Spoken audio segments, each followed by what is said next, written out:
কিছুক্ষণ আগে ফরিদপুরে নির্বাচনী জনসভায় বক্তব্য রাখেন বিএনপি চেয়ারম্যান তারেক রহমান। সেই জনসভার বিষয়ে আরও জানাতে যুক্ত হয়েছেন সহকর্মী এস.এম. মাসুদুর রহমান।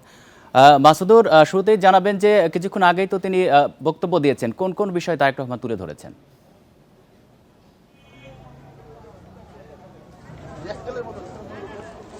ফরিদপুরে বিভাগীয় যে সমাবেশ, বৃহত্তর ফরিদপুরের 5 জেলার বিএনপি সংসদ সদস্য প্রার্থী তাদেরকে পরিচিতি করা এবং এই নির্বাচনী জনসভায়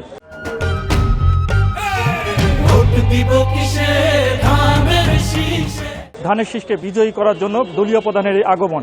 ফরিদপুরের রাজেন্দ্র কলেজ মাঠে বেলা 3টা দিকে তারেক রহমান এসে পৌঁছান। তার পূর্বে উনি হেলিকপ্টারে বরিশাল থেকে ফরিদপুর স্টেডিয়ামে এসে পৌঁছানোর পরেই জনসভায় এসে যোগ দেন।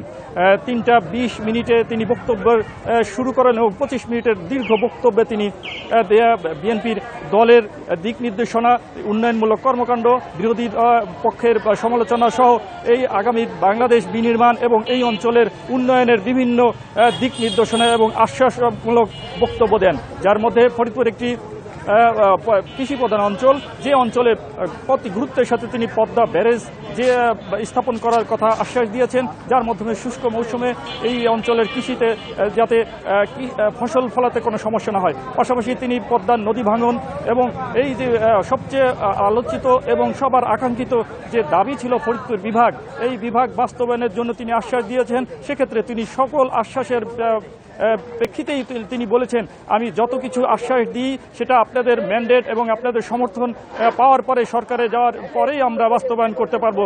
তাই আগামী 12 তারিখ তিনি প্রত্যেকের কাছে এই ফরিদপুরের 15টি আসনের ধানের শীষের প্রার্থীদেরকে বিজয়ী করে সংসদে পাঠানোর আহ্বান জানান।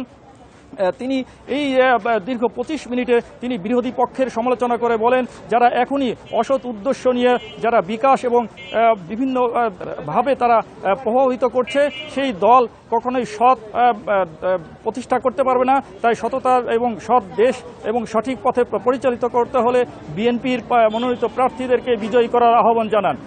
ফরিদপুরে তিনি 3:45 তার বক্তব্য শেষ করে এরপরে হেলিকপ্টারে ঢাকার উদ্দেশ্যে রওনা করেন। উচ্ছ্বসিত জনতা এবং বিএনপি সমর্থকরা তার এই বক্তব্যের পরে তারা ঘরে ফিরে গেছেন বিএনপিকে বিজয়ী করার জন্য এবং ধানের শীষে বিজয়ী করবেন বলে তারা প্রতিশ্রুতি তার কাছে দিয়েছেন। এই ছিল ফরিদপুরের বিভাগীয় সমাবেশের সর্বশেষ খবর।